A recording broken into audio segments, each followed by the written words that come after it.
response.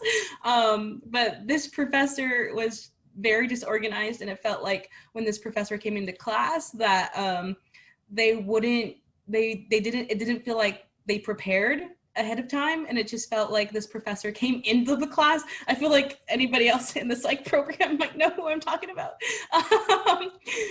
But it felt like this professor was very just wasn't prepared for the class. And but yeah, like for example, or like the professor wasn't very responsive. So me and my teammate, we were put into like little groups for a specific project, and my teammate had reached out to this professor asking just like a certain question, like, hey, like, when is this thing due, because of COVID and everything that had hit. And the professor didn't get back to us until like maybe 3 or 4 months, like a few months later.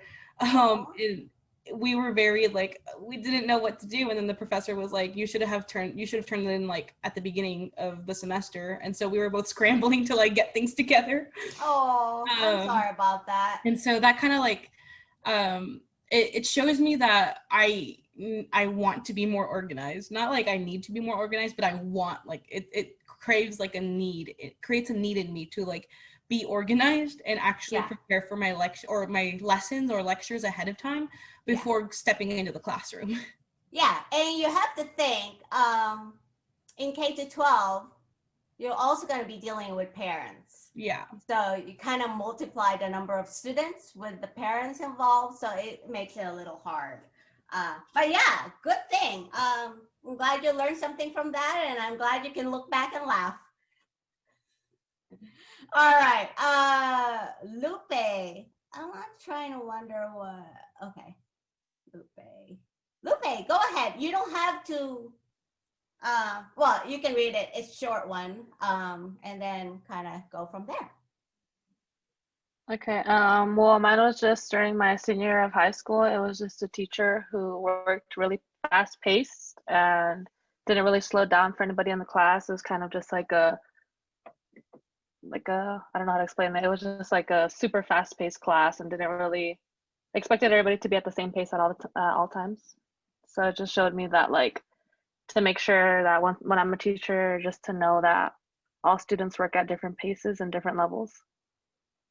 Okay. Yeah. No, you're right. What class was that? Was that a math? It was a AP English class. I thought you were gonna say it was a track. So I'm like, yeah, you have to.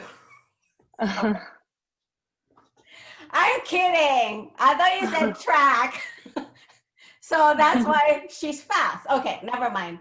Okay, you guys are not okay. So this I think what's happening. Okay, I'm gonna try one more thing because I really love this whole microphone thing. Let me see if you're hearing it. One of the worst teachers that I've ever had was in high school. It actually he was my coach and a teacher, and he was just really, I guess maybe for him, he was a little too comfortable with like the girls on the team, that like he would say jokes that would actually be like really offensive. Like to the point, I went to a public school, but he knew I was Christian, and I would like sometimes I couldn't go to a practice or something because I had church, and he would use it against me and be like, oh, does Jesus do this and this and that? And like, honestly, he was really rude. But other than that, I think that was the worst experience. He was also a teacher, so it wasn't like crazy in a way that he was just my coach. It was like a teacher-coach situation. But yes, probably the worst one I had. I learned from him not to like be too like open and comfortable with students, even if, you know, if they seem comfortable with like your jokes. Isn't that great, guys? It sounds like a documentary. Like I'm asking you guys and then everybody's answering. I don't know. It's just me. I had too much coffee, I guess. All right, Abigail, tell me your worst teacher ever. I'll read it out loud. So mine was my second grade teacher. And the fact that I still remember her name, that means that she had an impact, I guess. So her name was Miss Conky, and Ooh. she so what she would do is that she had like the class categorized by the smart kids and by the dumb and troublemaker kids. And so Aw. she would let the smart kids sit in the front, and the troublemakers would be in the back. And so she would separate us, and then she would like sometimes bring like snacks and things like that and just give it to the smart kids. Aw. And then she would ask the I guess the troublemaker kids, or the what she referred to the dumb kids, to go to the board and solve problems that they didn't even understand. And then like there was this kid that had dyslexia, and she would make him go in front of the class and read, and it was like really sad. That is so awful. Yeah, and so that was really awful. Yeah. And I remember one time I had asked another teacher for tutoring, and she asked me if the teacher that I had wasn't teaching me right, because I couldn't understand what was going on in our math class. And so one of the teachers offered to tutor me, and then I got better in class. And then yeah, but as a teacher, I feel like I would never categorize kids. I would try to learn that everybody learns differently, and not everybody learns in a fast pace. Yeah. More Yeah. patient with every single kid and treat them all equally. Yeah. Okay. You know her first name because we can Google her now. I'm just kidding. I mean, She's not a teacher anymore, but yeah. these teachers don't know how much of an impact or how much we recollect all these things that they do. But yeah, that is horrible, Abigail. Yeah. All right, Sydney.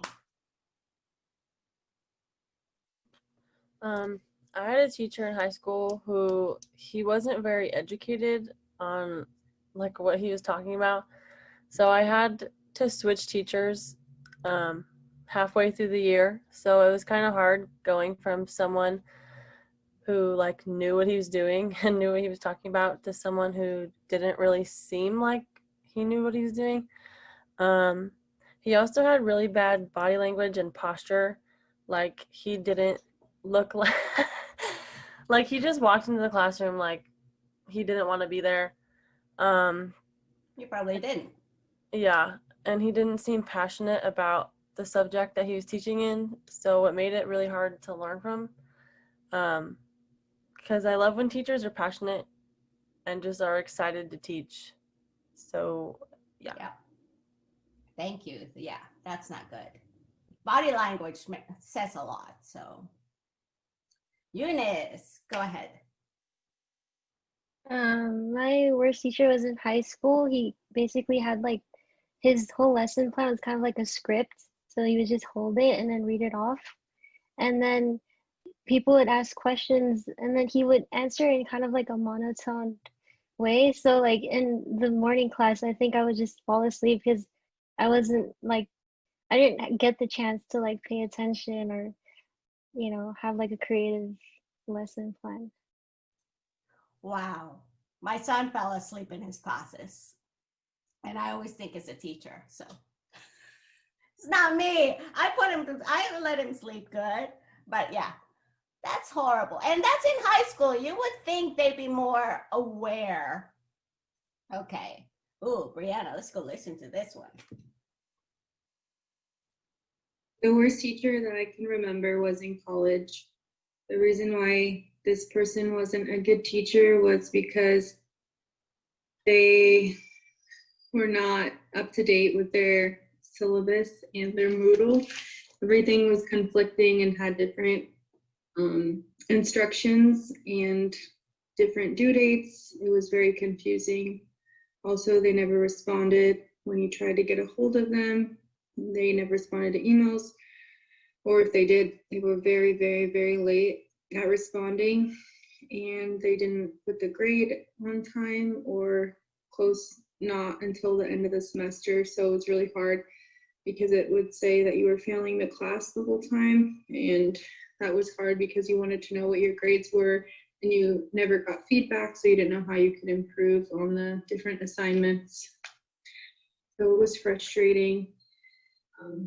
Yeah, I think especially because, and they were late to class. That's it. Wow. These are horrible people. Okay, Martina.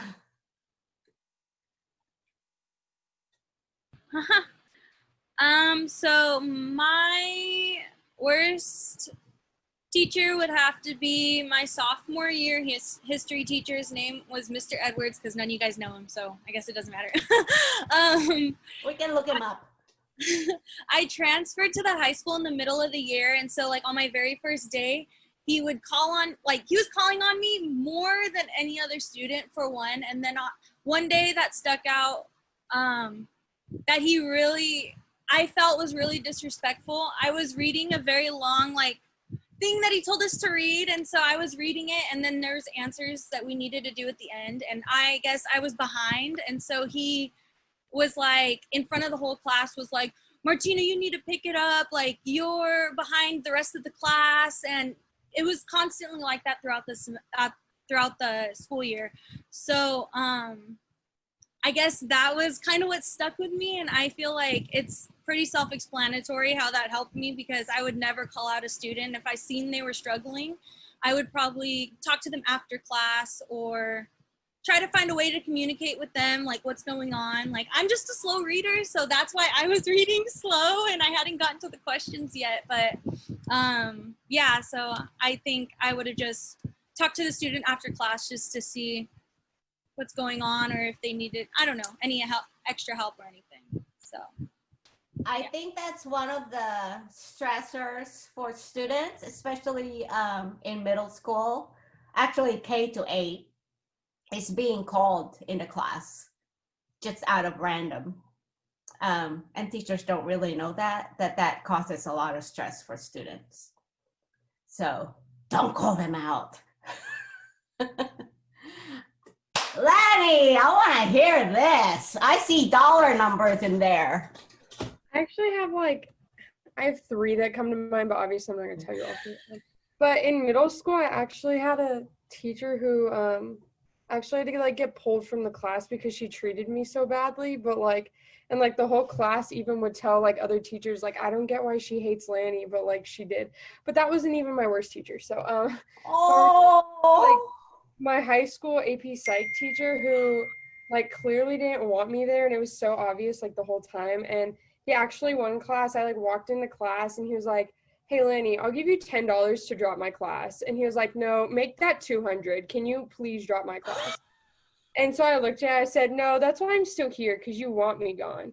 And he told us the first day of school that he didn't want to be there, and that he's only a teacher because the money's good, and that otherwise he wouldn't be a teacher. And he said, I don't care if you're stupid or smart, it has no effect on me. He hated us and hated teaching, and I don't know, it was terrible. After the AP test, he's told us we weren't doing anything except for one paper.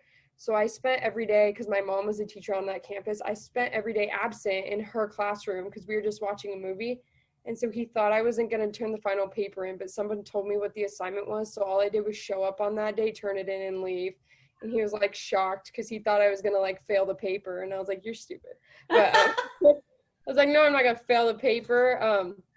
But yeah, so it informed me I should be passionate about what I do, and I'm passionate about helping kids. So yeah. If I'm going to go into the teaching profession, I should be there for them and not there for the money or myself, because quite frankly, I don't think teaching is a profession people usually go into for the money. But yeah. So it was just my students. That's the most horrible thing. Yeah, that's horrible. And that happens all the time. Oh my gosh, Lanny, things has to change. I hope it's better in college for you. It has been. Oh my God, guys, these are really happening. I swear. You go to YouTube and students are now recording their teachers, throwing pencils, belittling them, all kinds of stuff. And it's amazing. They still are there and they're still teaching. So yes, please remember this discussion if you ever have a problematic student, know that don't treat them the way they treated you. And just remember, they'll be talking about you in the future. And they'll look you up. No, I'm kidding. But yes, this has a lot of impact on you. I don't know. I mean, I'm sure these experiences have some kind of impact on you. And so that's something that you kind of have to deal with God and just kind of empty that and get rid of that burden, because no more of that. Promise? All right, because these are bad. These are awful. And I thought my experience was bad. 3rd grade, my math teacher pulled my ear because it was so hard too, because I got the problem wrong on the board. Yeah, it was fraction. And now whenever I used to teach fraction, I remember it and I cringe. See the long-term effect they have on people? Oh my gosh. All right. Whew. All right. That is horrible. You guys, you're resilient. You've been through COVID-19 and through these teachers, so you can handle anything. Sorry about the COVID-19 professor you had there. I don't know about that, guys. All right. Information processing model. We're still at how do we learn? Information processing model proposes that our brains are like computers wherein we get an input from the world around us. We process that input and we make decisions, which are outputs, input, output. The information processing model does not describe how things work in our brain because it's just a conceptual model, but it does explain how information is processed in our brains in stages. I know there's a bullseye in there. You can take a picture, or you can wait until Nearpod is available in Moodle, or you can wait till study guide. So, up to you guys. No pictures taking. You trust me. Yay. Okay. Yeah, I don't like to hide tests and whatever answer. Okay. Hopefully you guys don't do the same thing. Open book, not open book exam, but transparency. Don't put words in my mouth. All right. Can I switch the slide, guys? All right. Information processing model. Let's talk about our brains. Our brains are working day and night trying to make sense of the world around us. A model that explains how our brain works is the information processing model. And again, that's bullseye, but I think you guys know, right? Should I switch forward? Yes? No? Perfect. Eunice, you okay? All right. Oh, I just love these jiffies. All right, so there's your brain on the left, and there's the computer. So that's basically how our brains work. There's this different circuits, and we store information, and there's input, output, and we'll talk more about that. All right, this slide contains video. This is not teaching channel yet. So I'm going to put it under all devices. And we'll count 3, 2, 1. And 1, we can go ahead and start playing it. 3, 2, 1, go.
You guys good? Isn't it interesting that your worst teachers are now in your long-term memory? I just find that kind of odd. So they should be in your sensory register. All right, sensory register. The first stage is getting the input which occurs in our sensory memory or sensory register. Sensory memory or sensory register is a temporary register where all the information comes in from all our senses. Even though we have 5 senses, there are 2 predominant senses that help us take in the information around us.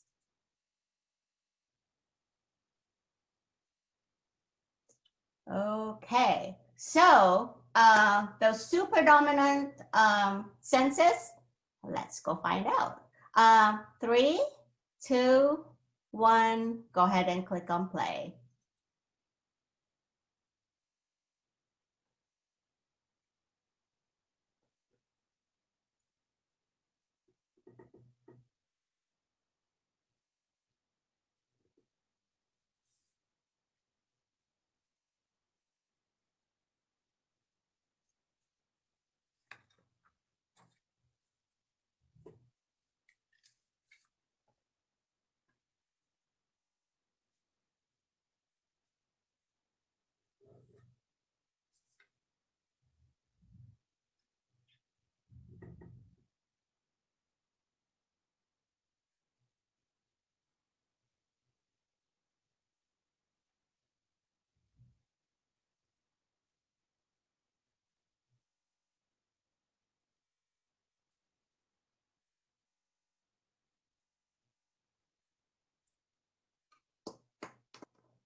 Good? So iconic and echoic, iconic we see and echoic we hear. And all right. I'm giving this 7 minutes, but let's try to kind of speed it up so we can have our break soon. I have a couple more videos, but you guys ready? All right. What was the toughest lesson or topic that you had to memorize? How did you make yourself remember it? And what would you suggest your students do in order to learn or memorize this topic? So let's go see.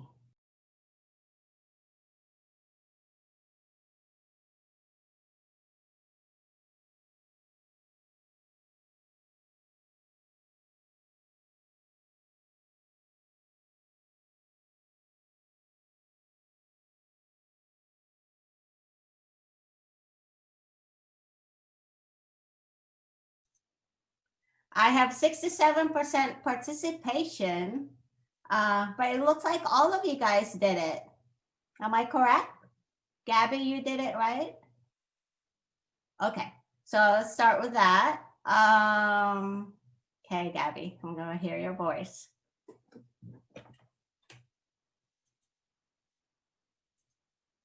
I think one of the hardest lessons or topics that I had to memorize was actually remembering things for my AP psych test. There were a lot of things, there's a lot of like information that needed to get into my mind in a short amount of time because there was like a very small section that I just couldn't understand for whatever reason. And that was understanding like the neurons and stuff like that in our bodies. And another thing that was really hard for me was to remember like the different names for the different senses, so like olfactory and stuff like that. But with this specific example, using the olfactory, I was remembering with my friend what it was, and I think I remember I said, "Oh, olfactory, you smell." And that actually really helped me to remember that olfactory means like it's part of like your smelling, and it was really fun to do things like that with my friend. And we would do it like before tests too, and that would actually really help us with remembering. So kind of like saying like a sentence that corresponds in a way to what we're trying to remember really helped me and my friend a lot. That's how I made myself remember it. And for future students, I would probably suggest doing something similar. Well, because everybody learns differently. So if they learn the way that I do, I would definitely give them something similar to remember. Like we all know, like, please excuse my dear Aunt Sally, PEMDAS. And for whatever reason, olfactory, you smell kind of really worked for me. So I'll probably give them like sentences that correspond to the topics that they're trying to learn to help them remember things, because that really helps me at the end of the day. So yeah. Perfect. All right.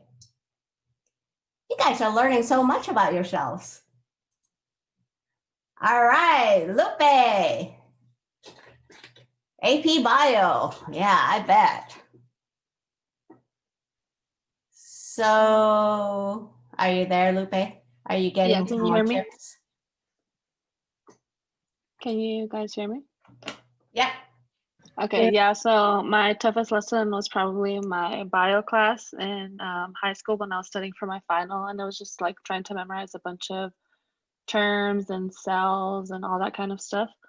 And I found out that my method was kind of like using the flashcard study method on Quizlet that it offers you when you input the terms and stuff like that.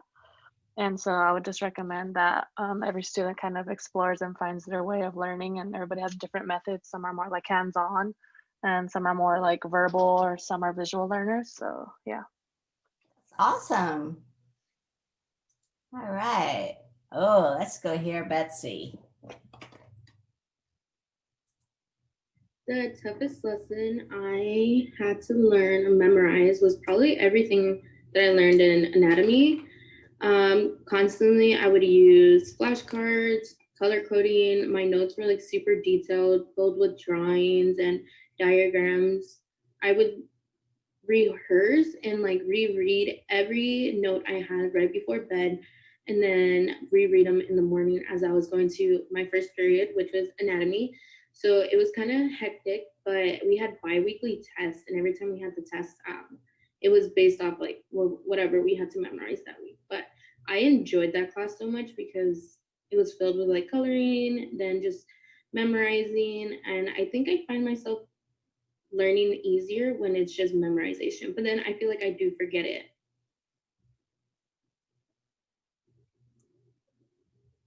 I think I would suggest to my students to just find something that like works for them and then stick to it. So like for me, I'm 100% like sure that it was flashcards or like drawings and diagrams in general, but for sure flashcards. All right. I'm glad I didn't interrupt you while you were pausing there. Awesome. Okay. All right, Abigail Flores. Yes, statistics. Tell me about that. So my hardest classes for me to learn, well, statistics was in high school, and then in college it was neuropsych, which was really fun. But yeah, it was hard to memorize some things. But as far as statistics, I when it came to probability problems, I try to incorporate like color and groupings to be able to solve the problems. And then so just kind of going back to like elementary school, kind of grouping things. And then when it came to formulas, I would just kind of make a little song for the formula so I could like hum in my head when I had exams. So I would suggest the same strategies to students. That's so awesome. You're going to see some videos, actual classrooms that use that technique. Songs are so good. Okay, Sydney and the Bones. Yeah, anatomy was also harder for me. But I used Quizlet or flashcards like every night and every morning. I would honestly recommend that to my students because they have like not just flashcards, but they have like quizzes and like these games that you can use. And then I also used, like what Abby said, the songs for my math formulas, which helped a lot. Pretty cool. All right, Eunice. You guys are like pre-med students, all these science classes that you have to take and you apply songs to it. It's kind of cool. All right, Eunice, take it away. Yeah, I think mine too was science, just like memorizing them, like probably like middle school or high school. And what I would usually do is I would write them repeatedly and also repeat the words out loud, like wherever I am. So if I had, and using familiar words, like the first part and then ending it with like a common word. I don't know a word right now. But for other students, I would recommend them to continually like repeat it, and so they'll remember it more. That's awesome. Wow, you guys are awesome. Okay, let's see what Brianna has. Did I do Brianna yet? No, not yet. Not sure if I remember exactly what the toughest lesson or topic is that I had to memorize, but when I have had to memorize like a large segment or pages from a book and like have to know for a test to write things like word for word, what helps me best is writing it down over and over and over again. What I would suggest for my students to learn would be flashcards and the same writing it over and over again. I know not everyone is a fan of writing it over and over again, so maybe flashcards, but it really does help to write it over again. Awesome.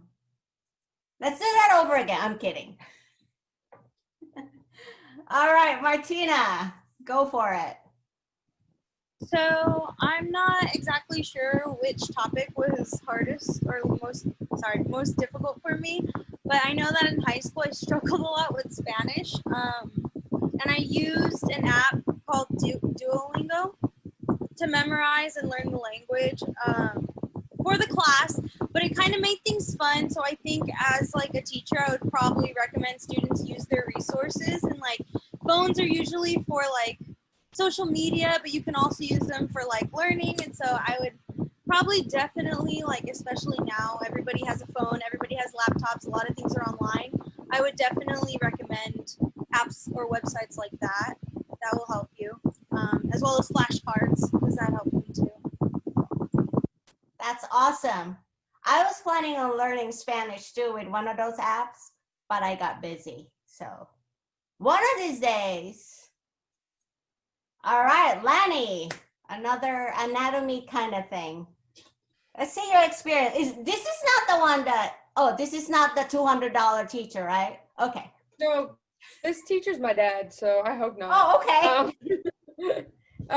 So my anatomy teacher made us remember all the muscles of the body, which is actually not all, because there's like 650, but he made us like remember the major ones. But it was like the hardest test of the year, and so I just took like a skeleton that had the answers and then a blank one, and I would read a section and then like move it and look at the blank one, and that's what worked for me for that.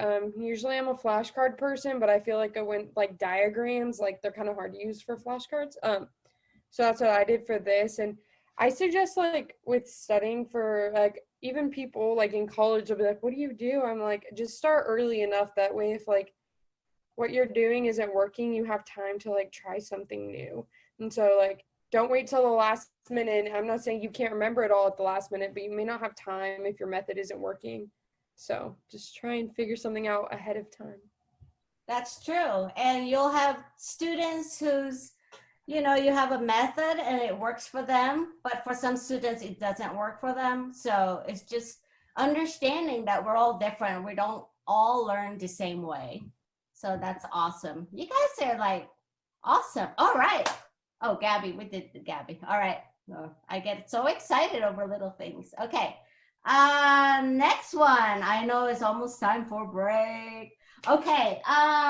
We got this video, visual cues, and then we have a short activity and a break. So what we'll do is we'll watch the video and then go for a break instead of the activity, and then we'll do the activity. Is that good?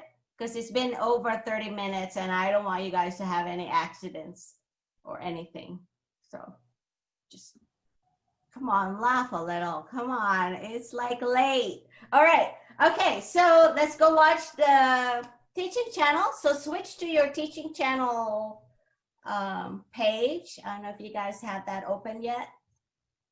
And Lupe, I didn't know that you already, let's see, what's happened to my teaching channel?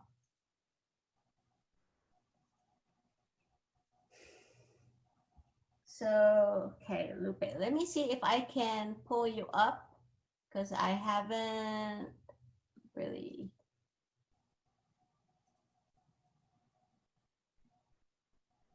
Okay, members. Did you put it as Lupe or Maria? Maria. Maria, okay. Oh, there you are, okay. And I'm not gonna send you an invitation because you're just in. So the next time you go in there, Lupe, you should be in there and you should be able to see in resources. So if you go in your teaching channel, go in resources. And in there is week 2.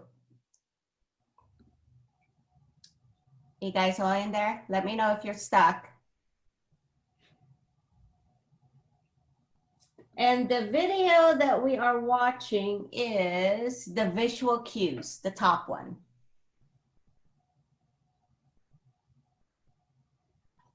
Okay, so go ahead and watch that. And let's go for a 5-minute break. Grab something to drink or whatever after you watch it, and then we'll go to the activity. Cool?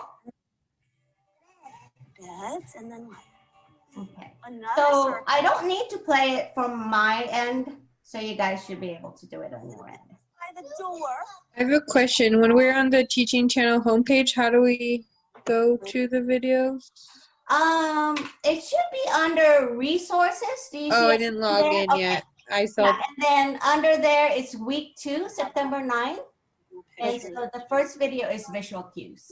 Thank you. I couldn't find the login button. That's The okay. video It's a was new, it's a separated. new thing, so that's good. Okay, thanks. I don't have anything under my resources. I don't have like week 2 I or use these a lot with Oh, school. hold on, Martina. What about the excited one? Oh, he's really excited. He's gonna get that goldfish. Me too. Martina, were you talking to me? Oh yeah, I don't have anything in my resources. It doesn't show anything.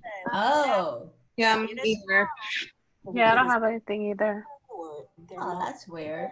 find visual cues Okay. in the classroom really useful. Lewis likes happy.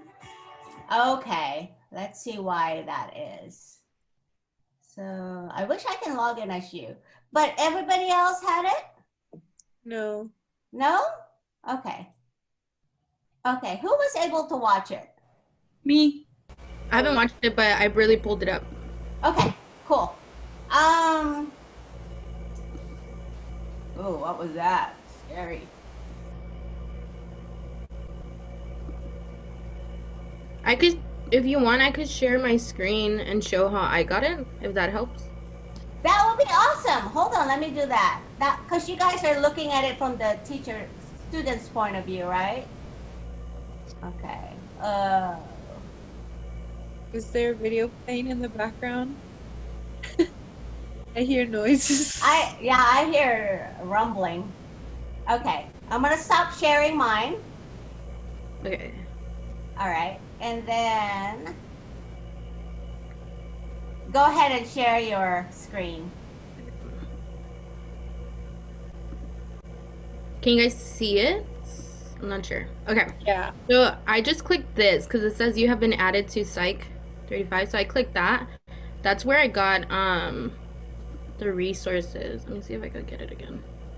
If not, then right here. So I extended it and it says resources. Because I clicked my resources earlier and nothing came up. So then that's where week 2 comes out, and then visual cues. I don't know if that helps. And then, Does that help, guys? Did it come up for you guys? I'm still not. Yeah, it worked for me. Okay. Who else is having problem? I'm still not getting anything. Okay. Yeah, me neither. I can't see anything. Let's go see. If Martina. you guys actually copy the link from Nearpod and then put it into your browser, that's how it came up for me the first time. So if you guys okay. try that. Let's try that. Yeah, go ahead and copy it. I'm so glad I put that thing in there. That's awesome. Okay. Martina, you good? Sorry, you're muted, but that's okay. I can see your happy face. No, I'm still not good. Oh, okay.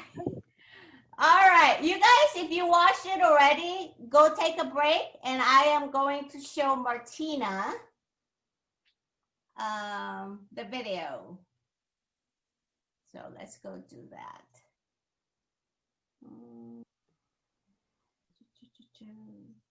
Teacher, share. All right, Martina, you good? Yeah, I don't know why I couldn't find it. That's okay. We'll figure that out. Let's go find a Band-Aid for now. All right. So, tell you what, why don't you share your screen? I'm going to stop sharing mine. Okay. That way, we can figure that out together. How do I share the screen? In the bottom, it says share screen. Oh, got it. Yeah. Yep.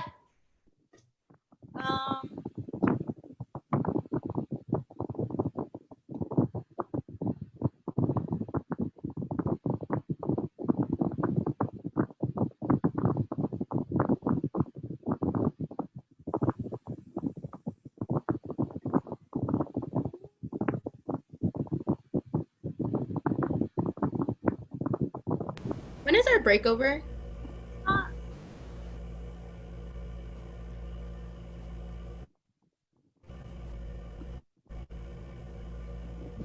Once you click on the share Professor? screen, it'll ask you what screen you want to share. You probably have just one screen, so. What time is our break supposed to be done? Right now it's a little extended so that I can help Okay. Martina. So go ahead, get a second bag of chips if you want.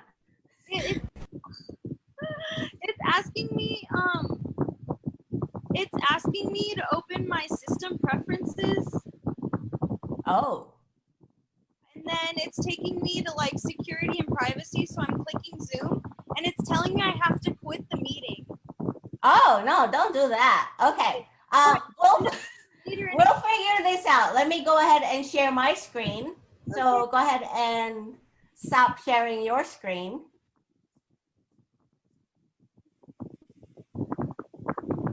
That's okay. We'll figure this out.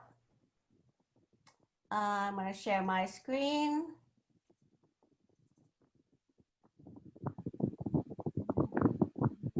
I think I'm sharing my screen. Can you guys see my teaching channel, Martina? Yeah, I can see it. All right. So visual cues. It's a very short movie. So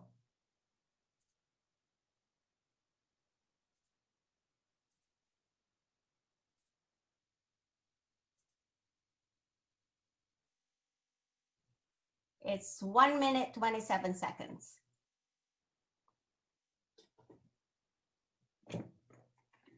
When we come in, I'll do a little story and then we'll have lunch. Can you hear it okay? It's pretty low. I can't really hear it. So I'm gonna put this by the door. We have a lot of visual cues in the classroom. We use sign language.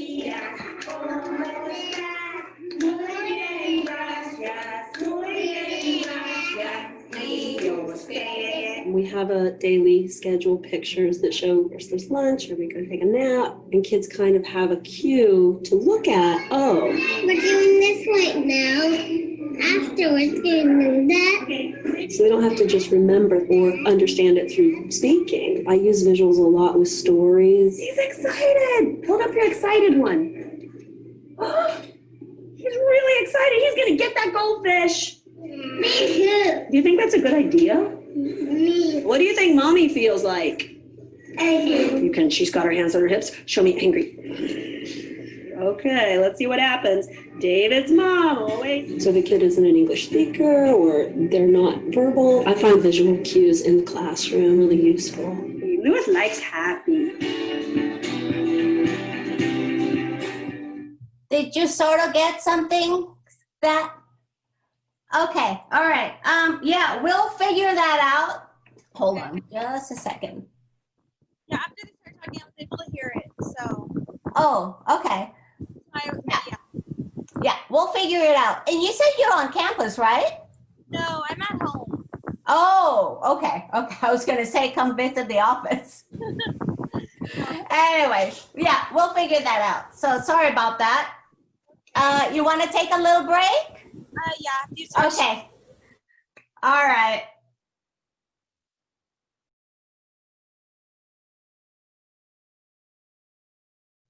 You caught me.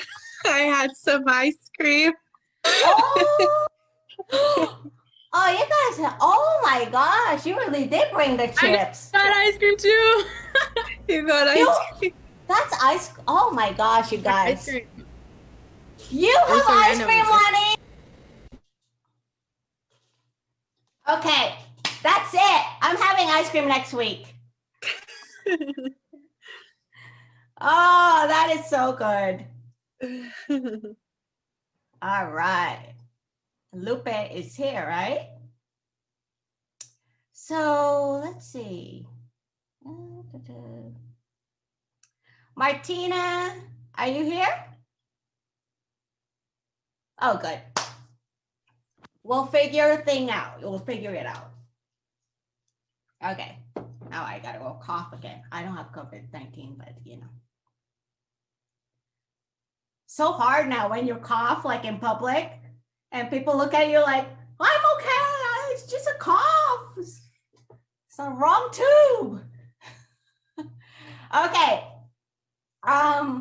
It's a 3-part question here, but you guys don't sweat it. Don't try to answer everything because we're going to talk about it and you guys pretty much have the gist of it as far as visual cues.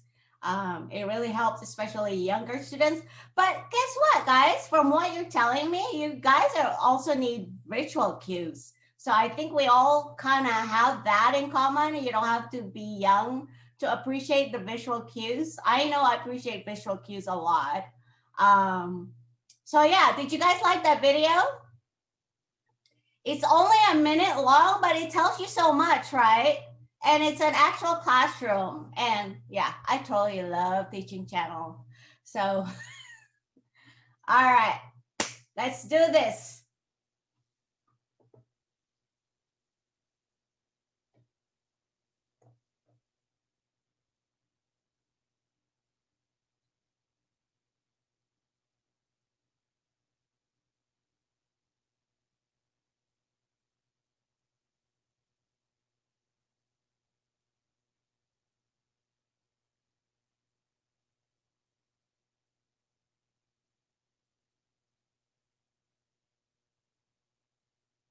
All right.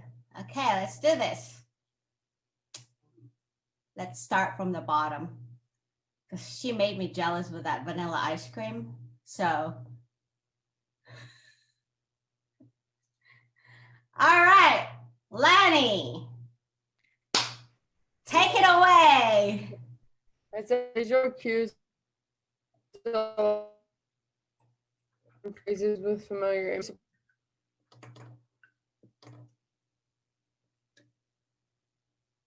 Having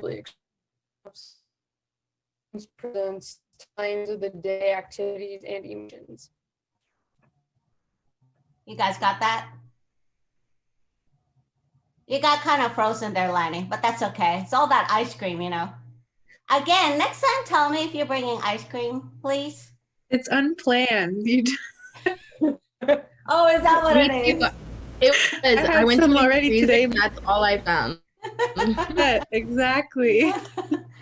All right. Yeah, okay. I won't be jealous. Thank you, guys. Thanks, Lanny. That is awesome. Associate words. I like that because that's going to be in our lesson. Gabby, let's start this. Oh, we went in the bottom, huh? Okay, I got to go back. There. Martina, take it away. I had a hard time hearing. I had a little bit of a hard time hearing the video, but I feel like visual cues can help like kids learn like new actions and words, so they're able to just, I guess like what Lanny said is associate, which is what I put, associate the words with either actions or associate the cues with either words or like actions. So I guess it can just, it makes learning easier for them. That's perfect. Considering you didn't hear the video, well, that's perfect. All right. Let's see what Brianna had to say.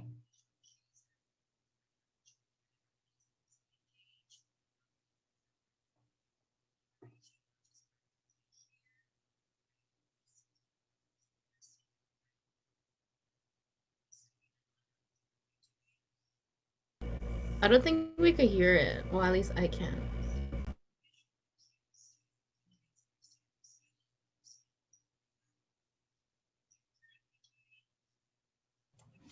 I can't hear it either.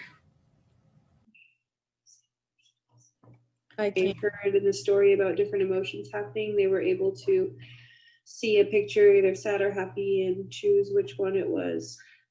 Sorry about that. I had the headphones plugged in. So basically, okay. So Brianna, let's do this again. I messed up, guys. Visual Sorry. cues are helpful for young children because it helps them engage, probably helps them retain information, not just by what they hear, but by what they see. Really helps them understand what is going on or what they will be doing. Mrs. Hawkins used visual cues to help the kids understand their schedule, understand what's coming up and what they're currently doing and what will happen next. And also it helped them understand emotions. And when they heard in the story about different emotions happening, they were able to see a picture, either sad or happy, and choose which one it was. Perfect. All right. Eunice. So I read the question wrong. I thought it says what are visual cues. So Oh, that's okay. Go for it. so I talked about how cards, like cards with images and also like cards attached to like popsicle sticks can be helpful. But it also works with story time, and like Brianna said, with the schedules and stuff. So I think it's also important because they can see these images in like day-to-day events in the Yeah. No, you pretty much answered the question too in a roundabout way, which is great. But yeah, I mean, like I said last week, how many kids do not know McDonald's, the Arch? So, they see McDonald's is like, I'm hungry, that kind of thing. Sydney. I said visual cues are helpful because I feel like their focus has to be on whatever's in front of them instead of like if they're just listening, they can like look around at whatever they want, not really listening or understanding what's being said.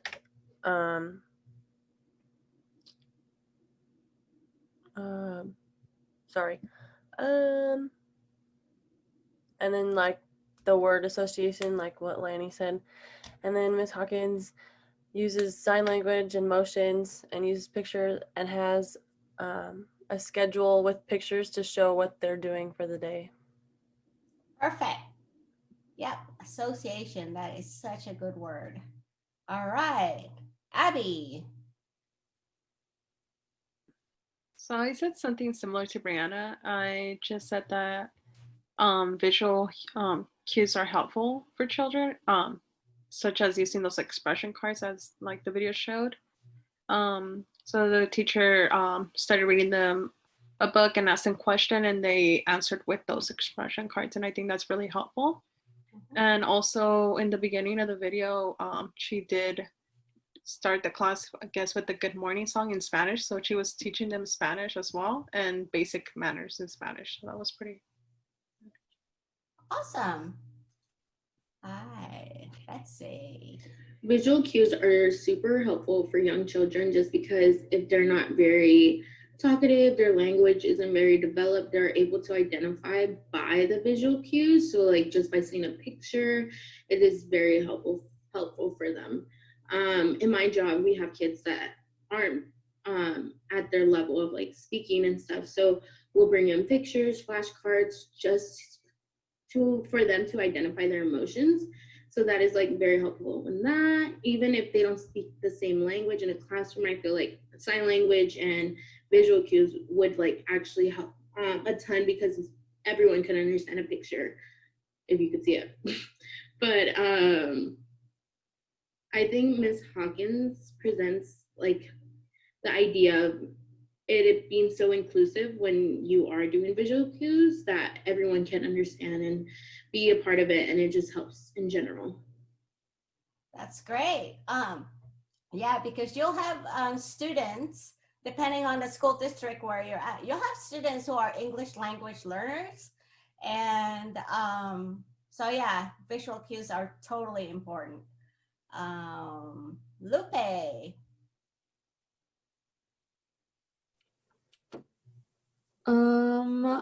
I just said that it just helps them kind of relate like what everybody's been saying, the images to like concepts, and just to help them better understand with the comparisons and the images. And then since children are smaller, they're better visual learners, like learning symbols and just relating images to actions and stuff like that. I love that you're doing emojis there because it's so encouraging to everybody.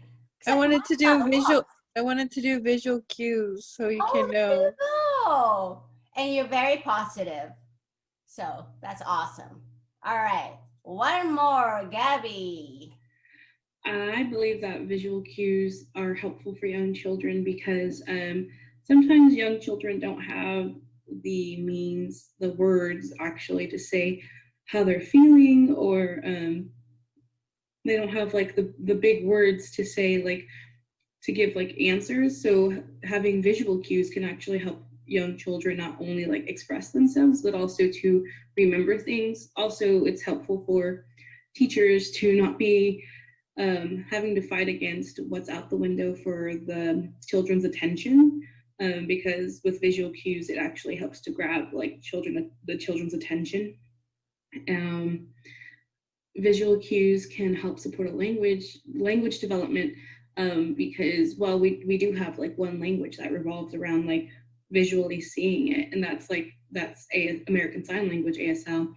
And that is one way to like both associate what language, like what words revolve around what signs, and it can help children who are learning to sign or who are deaf to actually talk in that way. The Miss Hawkins in the class, she actually used like sticks to have kids show what they're feeling emotionally. So like if she's saying like, oh, like this is exciting, like show me your exciting emotion. Like I thought that was really cool because sometimes children don't always have the words to express how they're feeling. And having a visual cue can help the children to actually tell the teacher like, oh, I'm feeling happy or I'm feeling sad. And not that like visual cues for solely using visual cues for emotions is a good thing. Being able to communicate your emotions is also good, but when you're at like a young age like that, I think it'll help tremendously with children who don't necessarily know what they're feeling. But yeah, so that was something that I saw that was really good, that I really liked in the video. Awesome. See what a 1-minute video can do? Kind of strike up whatever is in your thoughts and stuff. That's so cool. All right. Well, I was going to have this, but we had a break. So a little delay, but I really love the Jiffy this week. All right. Okay, so we were talking about memory, sensory register. Now we're going to talk about working memory. Information that you're currently thinking about, and it's called short-term memory. And I always tell people I have perfect memory, but it's short. Okay, so working memory cannot be defined in time, but it can be quantified. Our working memory can only hold information for about less or more than 7 pieces of information, but varies depending on the complexity of the information or other factors like age. For example, phone numbers have 7 digits, which is probably enough for us to remember someone's phone number. Any question on that? You guys kind of know? All right, long-term memory is the final stage of information processing model. We have the control on whether we put certain information in the long-term memory. Some factors that affect our long-term memory include our previous experiences, or in education, we call it prerequisite skills. So knowing what the learners already know can help open a dialogue when introducing new information. For example, and I covered this last semester with some students here, if you are teaching 3rd grade, it's good, it's a normal routine for you to collaborate with a 2nd grade teacher, just so you know what they learned that year. That way, when you introduce a new skill or a new lesson, then you can kind of use that lesson from 2nd grade. Like, remember in 2nd grade, we used to, add numbers, single lines.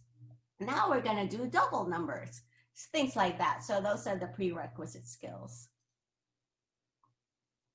All right. This is a matching game. We kind of had that last week too, like a matching pairs. So I think you guys will find this really easy because, yeah. Okay, so I'm going to start it.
All right.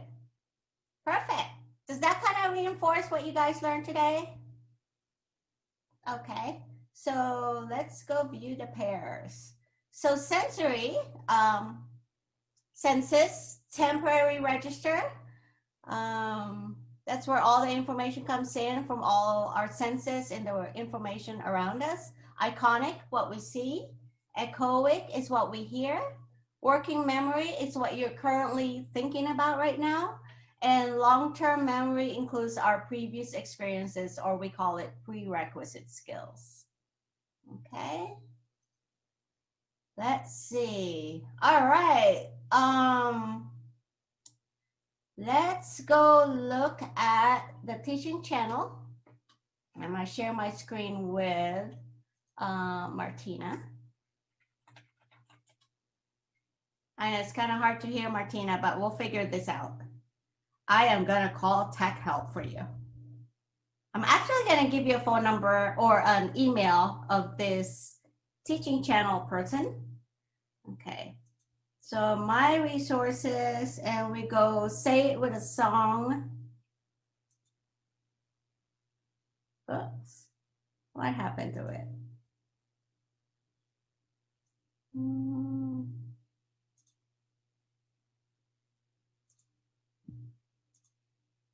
Now I'm having technical difficulties. Okay, there it is.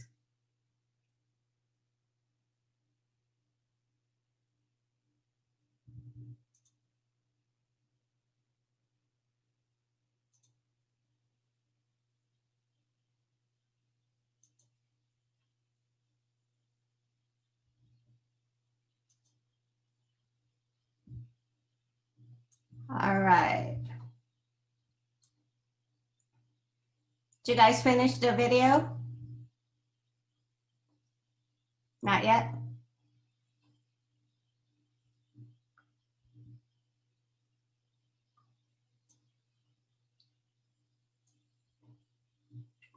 Okay, Martina, I'm gonna give you a link in your chat to put in the chat. If I can find the chat, hold on.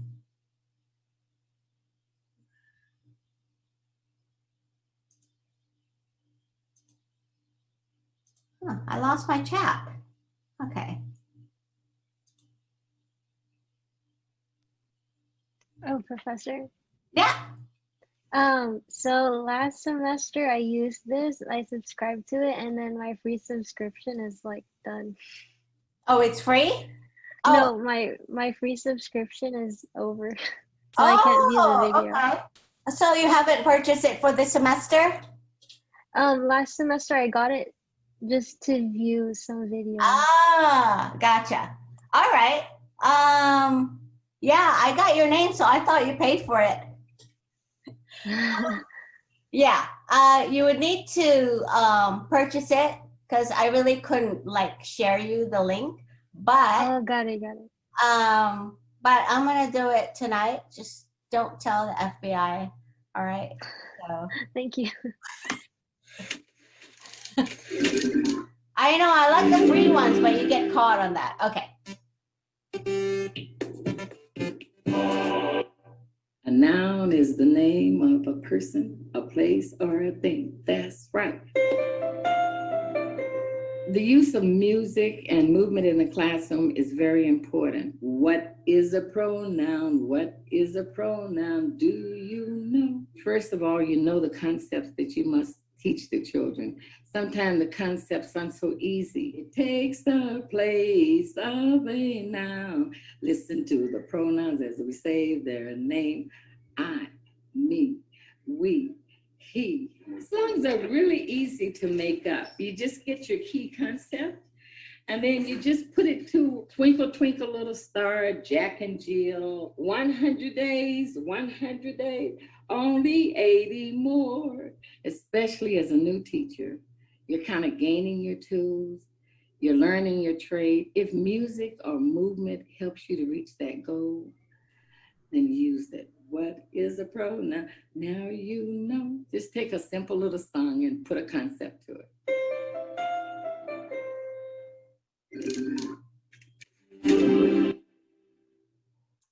Okay, wasn't that great? I think it's great. Hold on, where's my AirPod? Oh, there. Okay. Okay, so there's, let's see. I have this multiple questions, but I think that's what's getting us long. So what I want you guys to do is divide up the questions like Lanny and Brianna, you're in my top row, like a Brady Bunch top row.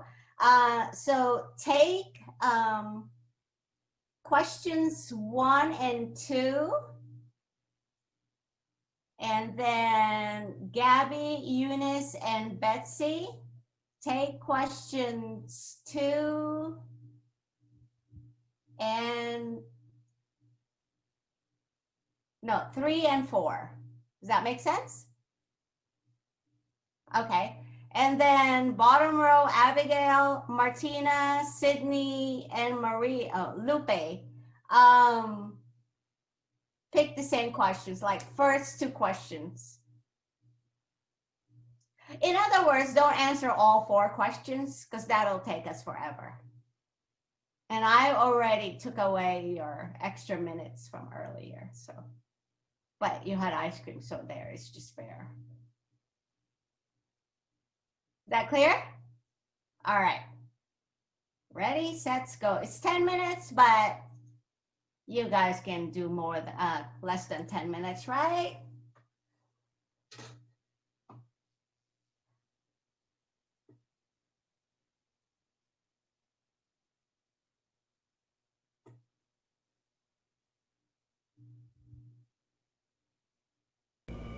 Sorry, my internet kind of cut off during the time you were explaining it. So we just choose any of the 2 questions that we want.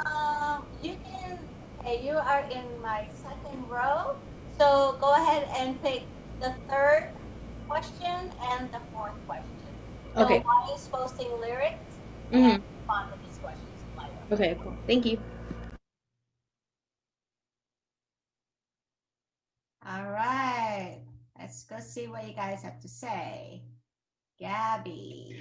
It is important for us to like post the lyrics and give a visual reference for the students because we start our memory with sensory register, which includes our not just our echoic memory, which is working with the song, but also with our iconic memory, which is based on pictures. So having like a visual reference of what the children are seeing can help them to remember. I know personally for me, like when I like highlight things or like write things down, I'm more likely to remember it. And that giving the students a visual aid helps them to translate their sensory memory into their working memory. And then from their working memory to their long-term memory. So yeah, it helps the students to just remember things and remember more things. Perfect. All right, Lupe, sorry. Yeah, it just helps them like better memorize information by comparing it to information that they already have memorized. Like, so like the songs, they already have that memorized. So just like correlating it with new information, it just helps them to better remember things. Yep. I know, isn't it weird how we remember songs?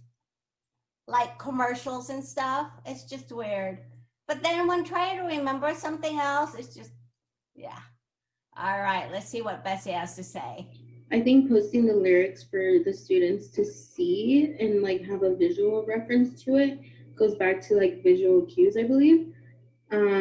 Personally for me, when I first listen to a song, I like to look at the lyrics as I like hear the song, listen to the song just because I get a sense of like what it really is saying, because sometimes you could sing a song and not really like pay attention too much into it. So I really like the fact that they have to like show the lyrics for them to like notice it.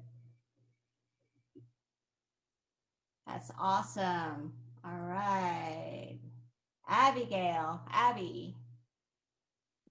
Okay, so I said that music serves as a form of mnemonic device, and it focuses on simple, familiar tunes that have been engraved in prior years. By changing the lyrics and keeping the same melody, it makes it easier to memorize. And Miss Madison suggested knowing the concept and then sticking to simple tunes such as Twinkle Little Star and the Three by Mice, things like that. Perfect. Do you know my pastor can sing Amazing Grace using the tune of Gilligan's Island? I know, you have to kind of, he did it in front of us. It was just weird.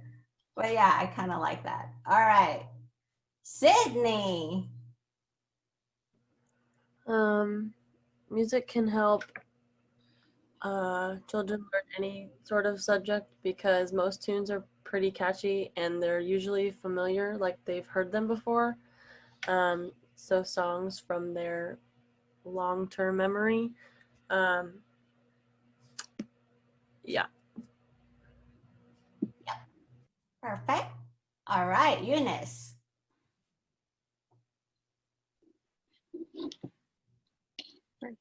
I think posting lyrics is important because it shows students can have a visual representation and then hear it as well. They can also mark on it to like split it up in different sections so that children can like see it broken down for them.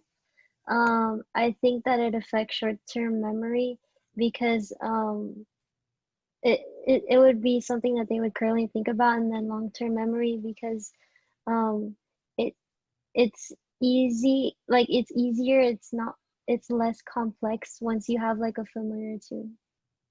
Mm-hmm. It's kind of less threatening for them, right? If it's a song, it's just like, yeah. All right. Okay, let's see what Brianna has to say. Music can help students learn to memorize different things. Miss Madison says to take a key concept of something they want to memorize and put it to a simple tune to help understand or help to remember, not to forget the key concepts. Perfect. All right, Martina. I just put that music helps students learn because it makes learning fun and the catchy songs are easier to remember. Not only does it make learning fun, but sound-based learning also lasts longer, like what we learned earlier today. And Miss Madison takes songs that are already made, that the kids already know, and change the lyrics so that they relate to whatever she's teaching the students. That's awesome. It sounded like we're in the ocean or something. I have a fan on, so I think that might be why. Oh, I thought it was me. Well. Okay. Lanny, are you okay? You're having technical issues? Oh, she's in and out. I see. I think she's having some server problems. Yeah, she is. Yep. Okay. She says music can help students learn by giving them familiar beat to attach new information. Oh, do I need to let her in? Nope. Okay. To attach new information to Miss Madison says to take information and then find a song that is familiar to the kids and make the information fit into the tune of the song. All right, so you guys pretty much can see how music can help us remember things. Any questions on that? Pretty easy and fun? Okay. Okay, you know what? Let's take a break. Oh, there you are. Hi, Lanny. Oh, what did I do? Oh, she's having a hard time. All right, guys. Oh, okay. Yay, Lenny, you're here. It's okay. I understand we're having internet server connections, whatever. But we're taking a 5-minute break so you guys can get more ice cream. I know, I'm not gonna stop about that today, huh? And then let's go back and we're kind of gonna finish up. It's time for break, right? Yep. Hi, Lonnie. Hello. You're having connection problems? Supposedly, I don't usually, but I guess so. I think it's today. It's just everywhere. But anyways, you guys can take a break. Get another serving of ice cream. And we'll see you from here. Today. I just like schoolwork. Well, maybe because your brain works. Yeah, maybe. Yeah. Are you cold, Gabby? Really? Yeah, it gets really cold in the dorms. Oh, that's right. I remember. I mean, I didn't go there, but I remember Eunice, Jenny Vega would have a blanket around in our class before last spring. Yeah, she said it's really cold in the dorm. Yeah, it is. Oh, all right. Is everybody here? Hopefully. All right. So we're gonna kind of speed it up a little bit, guys, because I want to let you out, of course, on time. So let's go to the next video, which is collaborative memory in math. And you can either kind of watch it. Well, I can't really show it because that's not good. But for Martina's sake and Eunice, you're going to get your subscription, right? This week? I just got it over break. So. Oh, you did? Okay. Yeah. Cool. All right, cool. So Martina, I'm going to share my screen for you and you guys can watch it on your own or you can kind of figure it out from here. And the next video is collaborative memory math. I really like this video.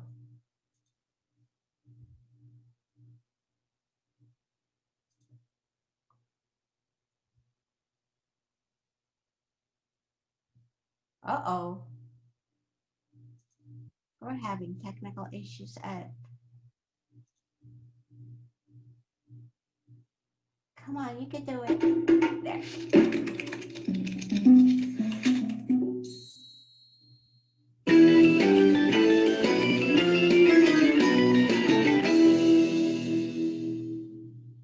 My name's Suzanne Mallett. This is Year 8, and what we're doing today is we're doing a collective memory exercise. And this is an activity that our teaching and learning group within school developed.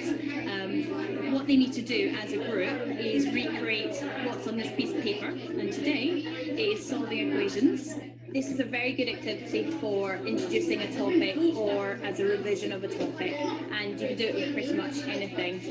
So they've got a minute to recreate this. Okay, ready? Everyone else needs to be quiet. Set, go.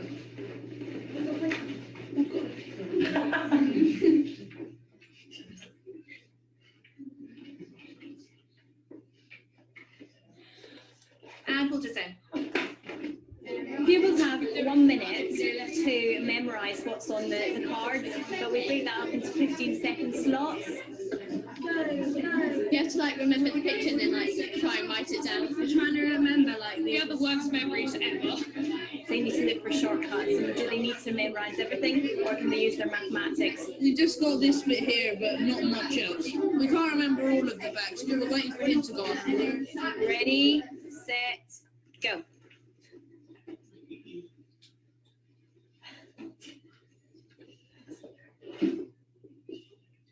Full descent. How do you work out the perimeter? That would be the equation. The perimeter is all of it around the side added together. No, that's 3x as well, because it's a rectangle and they both have to be the same. think most of them have kind of figured out that the equations underneath link to the pictures, and hopefully they'll figure out that they can solve those equations mathematically rather than just remembering the answers. Okay. Guys, hands up. It is an active lesson and pupils are coming up and down to the front, so you need to set the ground rules up at the very beginning of the lesson and describe the signals you would need to give them if you would like quiet. But they do enjoy it, they like working in groups, they like working on something slightly different as well. And turn them back over. We know that all the angles of the triangle add up to 180 degrees. Which would give us 5x plus 30. It's 5x plus 30 equals 180. So now, so I think 5x would have to be 150. So 150 divided by 5 is obviously 30. If you add all of these, the angles up, then you get this equation. And then you just follow these, like follow 30, follow that 50, and then you actually figure out the. And then you divide it to apply 5, and then you figure out. What I really like about this activity is that it allows pupils to make connections between the maths. And also it kind of starts them to think about what shortcuts they can use, how they can use their mathematics effectively, as well as giving them an opportunity to work together. It's fantastic for introducing a topic or as a revision activity, which today's was. Other things that I've used it for are probability, done it for just general number work, used it as revision activity for solving quadratics, and also putting together cumulative frequency histograms and the mean from a frequency table. So there's so many different ways you can use this. I've used it for so many different classes of all abilities and with so many different topics, because all you need is just one picture for them to go and recreate.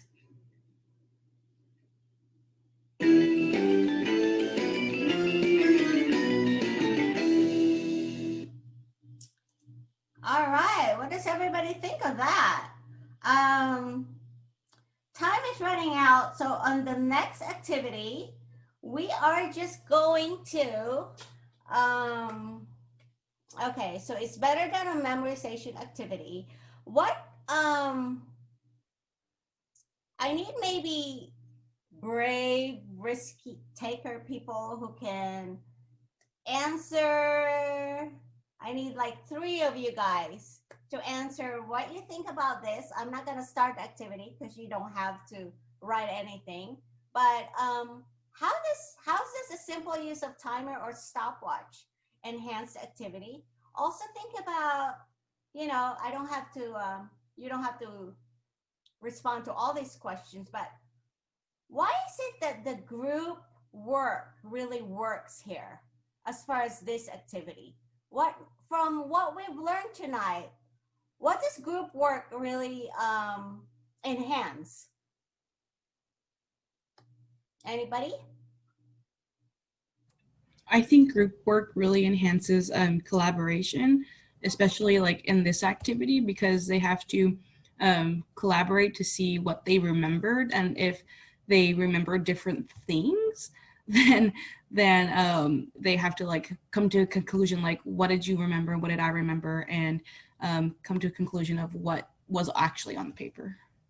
Right. One team player will automatically create a cue for the other students to remember what was going on, right? Did you see that? And also, what about the audio visual? Can somebody tell me about that, the iconic and the echoic? How can the group work enhance both of those components?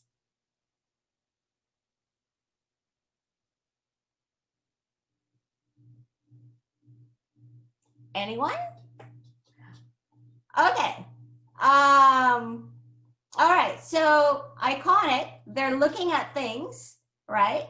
And echoic is they're listening to each other, right? They're listening to each other work things out. If you give this problem to them in an individual basis, how many students would thrive in it, do you think? Probably not a whole lot, probably just the top probably the top 7, top 10. And that's because nobody's giving them that cue, that verbal cue, that iconic.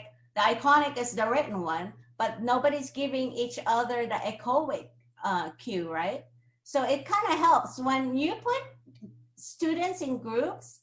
It means that you're enhancing both their audio and their visual skills. So they're remembering things by seeing things and by talking to each other. And we'll talk more about that. It's part of the social theory, social learning theory, and also constructivism. Because when kids work together, it really helps. It helps them learn things. It helps them remember things. Any questions on that? All right. All right, let's go to the next one.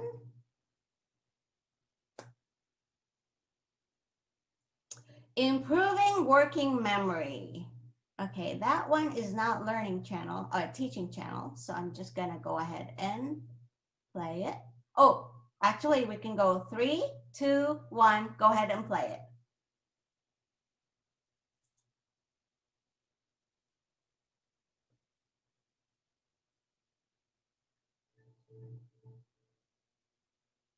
Hi, this is Jennifer Nasser with Kendall Learning here with Malcolm Miner, and we are doing another activity with our Magic Math. This one is to develop working memory. So working memory is extremely important for reading skills. She looks like Professor Angus.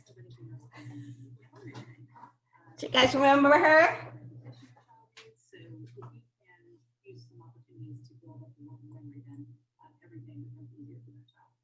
Working memory is a muscle that you can actually improve. So when you're younger, you're building your working memory. When you're older, it starts to decline. So you have to keep doing activities and learning new things in order to keep your brain healthy. So she's a good teacher. I'm going to be a student because I'm older and need to work my working memory at the same way kids do. But theirs is important for reading and for comprehension and for doing math tests. Basically everything else you can use. So this is an activity, right? So in my binder, I have Magic Math as well.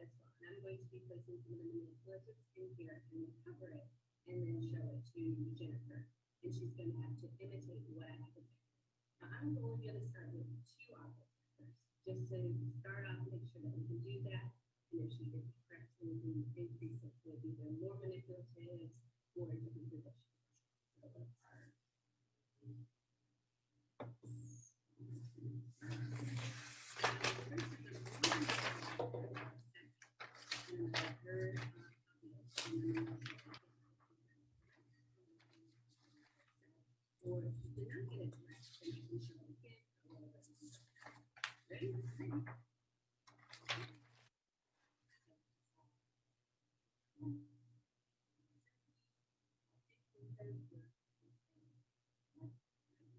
Yay, good job. All right, so this time I'm going to clear the mat and the person to clear the mat. Then we'll do 3. Most of start low and build kids up so they can feel successful. If you start too high, it's okay. Just go back lower and build more than that. Okay?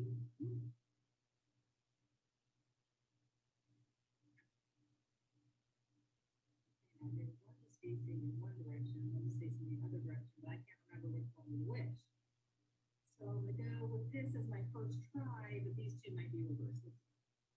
Yeah. Good job. And so you can keep increasing it and making it more difficult. When you're trying to 4. Oh my goodness, let's try 4. Okay. I don't think it's going to be that hard.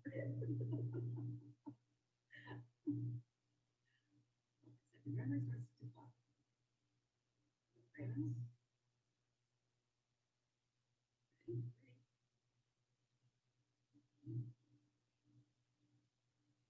already forgot. I did. Panic. I know this is wrong, but I know she's gonna give me a second chance, so let me see if I got. Oh my goodness, very wrong.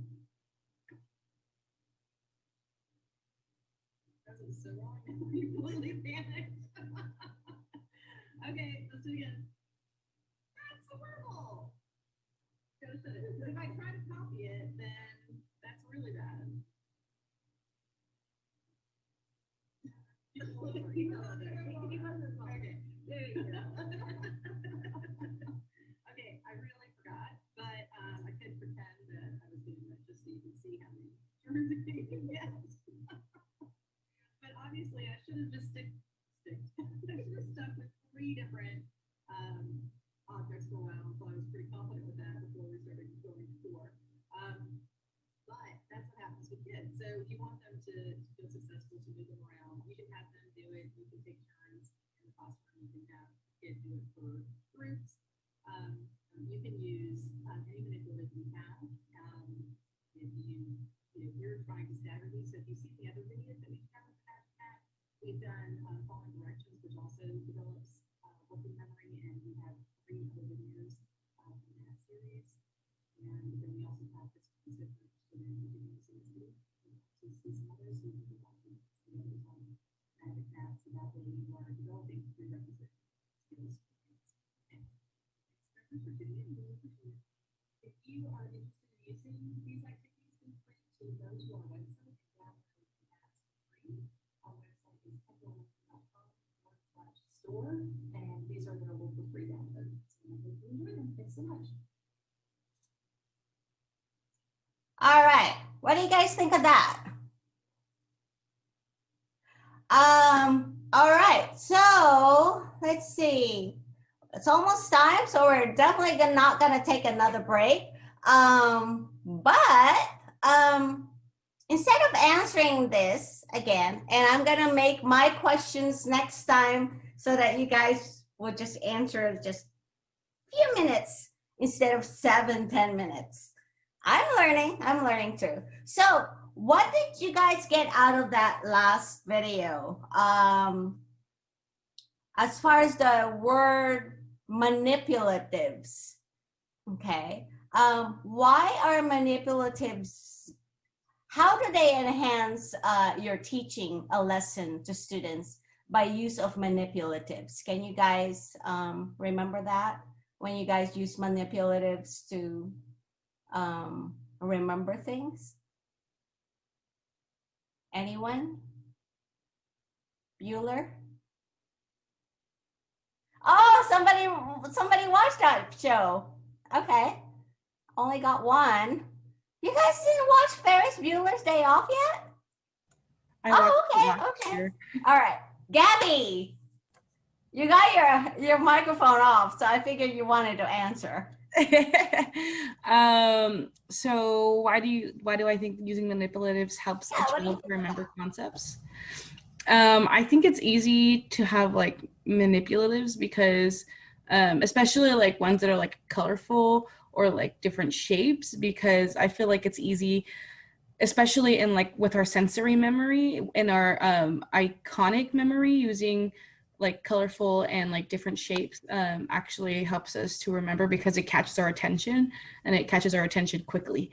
And that activity that they were doing, the specific activity they were doing, you kind of need to rely on your like sensory memory a lot in order to like get it correct. Sounds awesome. And also the word that I heard earlier, association. I think Lanny started it and other students said the word association, right?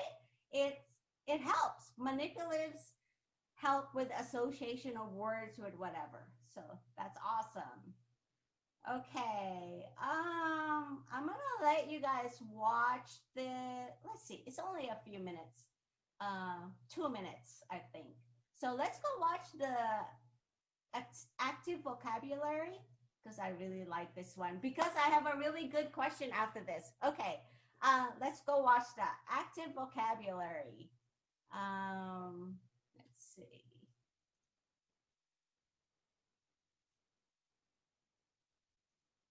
You guys can watch it now, and I am gonna show it to Martina real quick.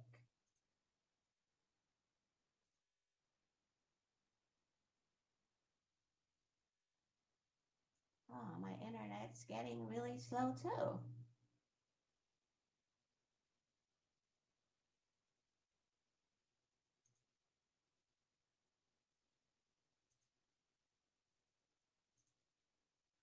There it is.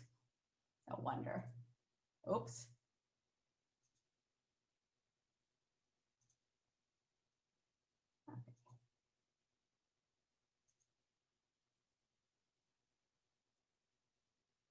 We're getting there, Martina. I love this one. Hang in there. Oops, sorry, 7 minutes.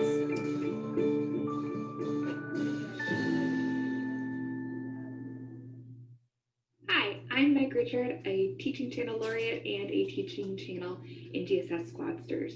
And recently I invited the camera into my classroom to show how I do active learning. I thought it might be helpful to you. In a science class, so often we're told that we need to be doing labs and lectures, and with that NGSS shift, things have started to look a little different in my room. So I hope that you enjoy this glimpse into my classroom and that maybe you're able to take away a thing or two for your own. So I'll go, then you go. It goes, symbiosis is any relationship between two species living closely together where one receives a benefit. And you have two choices. You can either do benefit, like you're making it rain, or benefit, Jesus math. So for the dance, it's a series of systematic gestures that corrects their preconceptions or misconceptions and helps them to construct a body of knowledge. Why a dance? 1, it's different. 2, it gets their bodies engaged. 3, it plays to different learning styles. And 4, if you haven't read the book Teach Like a Pirate, it really takes students out of their comfort zone. And when you're out of your comfort zone, you're gonna remember something. So it's a little bit piratey, it's a little bit dancing, and you're gonna see it now. Should we try it together? Yeah. So it is symbiosis is any relationship between two species living closely together where one receives a benefit. Nice job, ladies and gentlemen. Okay, now that you've learned the definition of symbiosis, you're right. Can anyone tell us the definition, word for word, without looking at the word? Oh, Abby, would you like to try? Yes, let me put you in my chair. Okay. Symbiosis is any relationship between two species living closely together where one receives benefit. Very nice job, Abby. One of the things that can be tricky about using gestures in classroom is comfort. So typically when I'm introducing active learning, I use gestures first because I talk to them about modifications. Not every kid is going to go full out pseudopod or ciliates, but there are lots of ways to differentiate. If you have a kid in your classroom who's not comfortable being big and out there and drawing attention to themselves, you know, I tell them everybody can do it with their fingers. You can make the motions, pseudopod, ciliates, whatever they're comfortable with, and they're still doing it. They're still moving, they're still engaged. And I think it's the ability to still have bodies and minds moving at the same time, still playing to the kinesthetic learning style, but also making sure students are comfortable. Because if they're comfortable, we know that they're going to learn better. So don't be afraid to go ahead and implement the strategy, but also implement it in a way that makes kids comfortable. And by the end of this exercise, you're going to notice that everyone's engaged and everyone's doing it. I also share with kids that I am the biggest nerd in the classroom. I mean, let's be real, I have science clothes. So I tell them, I'm like, if I'm doing it and I'm out there and I'm the nerdiest person or the weirdest person in the classroom, everybody's going to be looking at me. They're not looking at you. And that also helps to increase comfort levels in my classroom. The protists cannot be classified as plant, animal, or fungus. But the other really, really cool thing is that they're most commonly characterized by the way that they move. So for this reason, when we learn about protists, I think that we should move like a protist. The first group of protists I want to talk about are the pseudopods. Now, pseudopod is a cool word because that first part, pseudo, does anybody know the root? What does pseudo mean? Melon. False. And then pod is referring to its daily. It's okay. Everybody have a mouth? Rihanna? Feet. Pseudopod move with these false feet. They are a cell that has these two long appendages that reach out, grab their food, and then pull their food into themselves. So from this day forward, forever, if I run into you at a grocery store, if I run into you at a sporting it, if they let teachers out of the school building and I see you, if I say the word pseudopod, what I want you to do is I want you to reach forward like you have 2 false feet and go. All right, you guys got the gist of that, right? Okay. I want to be respectful of your time here, so I want to make sure. But I really want you to go through this activity, not that one. Well, yeah, this is a poll. So let's see what you guys have to say. I would dance anytime for my students in K to 12, right? I get it. But you guys, most of you guys are gonna dance. I can't wait. Yep. All right. Okay, now that we know, now that you know how we learn, how would you define the term learning? I'm not gonna let you guys do this because we're almost running out of time. So, basically, this is going to be in your Nearpod. Learning is a long-term change in mental representations or associations, that word, as a result of experience. So this will be in your Moodle, so don't worry about writing it down.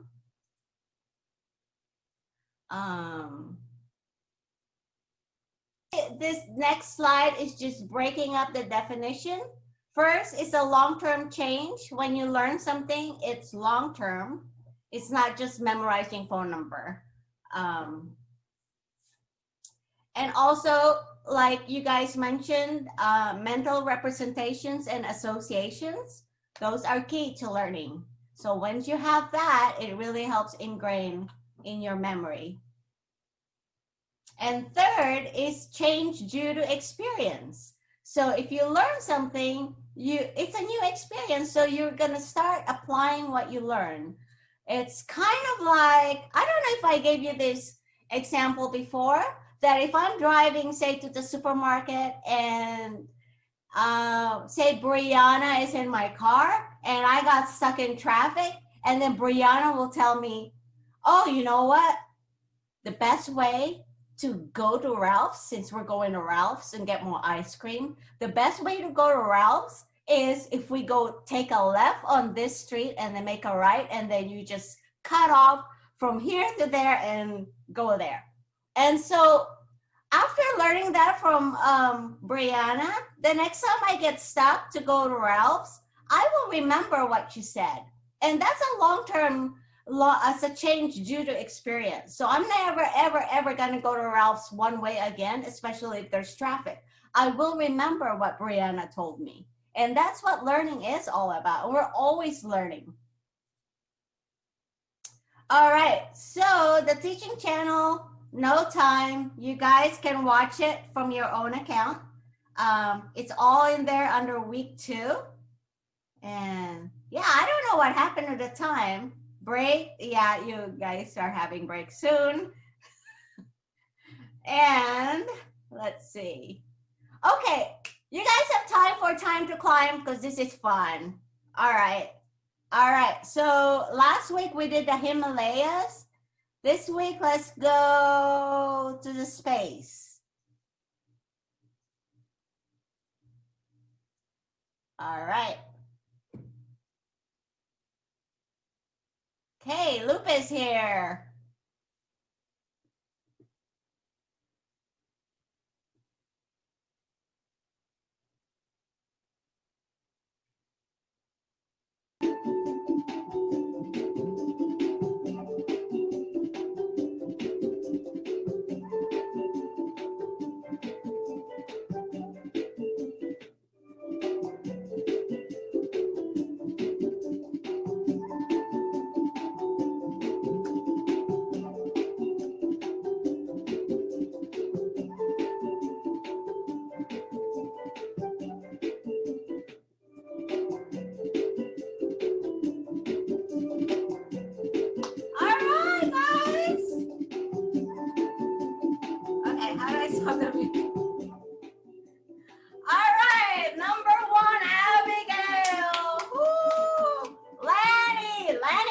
big jump. Yeah. Yeah, awesome. Lupe, number 3. Brianna, number 4. And number 5, Sydney. Woo! All right, that makes me so happy. All right, we're done, guys, unless you have Q&A. You can leave, but if you have Q&A questions, let me know. Anything about mini projects? Nope. All right. Okay, so I just wanted to show this to you guys because in your Moodle account, there's the rubrics, and then there's a template there for your part 1 of your project. In case you're wondering how it's all, just answer all the questions in a mini project. There's a template in Moodle under rubrics and templates. And then from there, you can start working on the cognitive development part of your part 1 of your final project, which is due in week 4. There's a reminder in Moodle on that. For next 2 weeks, weeks 3 and 4, starting next week, we're gonna learn social and emotional learning. And this is a very important topic now in public schools because they know that a lot of kids don't have those social and emotional learning skills. So how do we instill that in them so that when they grow up, they can live in the world, be productive, and not hate everybody? You know how that goes, right? So for our meeting in 2 weeks, September 23rd, we will have a guest speaker, Christina Marie, and she's been in North Africa in the last 7 years. So she will talk about the social and emotional learning skills of TCKs or third culture kids. Look it up, very interesting. So you don't want to miss it? Any questions before I say goodbye? Yep, thumbs up. You guys, the first part of this class, I was just devastated on all the experience you guys had with the worst teachers in your life. So that was horrible. Lanny, I'm so sorry. Gosh, $200. Okay. You should have taken it, Lanny. Gosh, that was like a sobbing story for me. Maybe you would have gotten fired if you paid me, It would have been better. Should have. Get rid of all those memories. Well, before you get rid of them, just tell yourself you won't do that to your students, and then empty that baggage, and we'll start fresh next week. How's that? Bye, guys. Thank you. Bye, good night. Call me if you have questions, text me, email me, or whatever. Thanks, good night. Bye.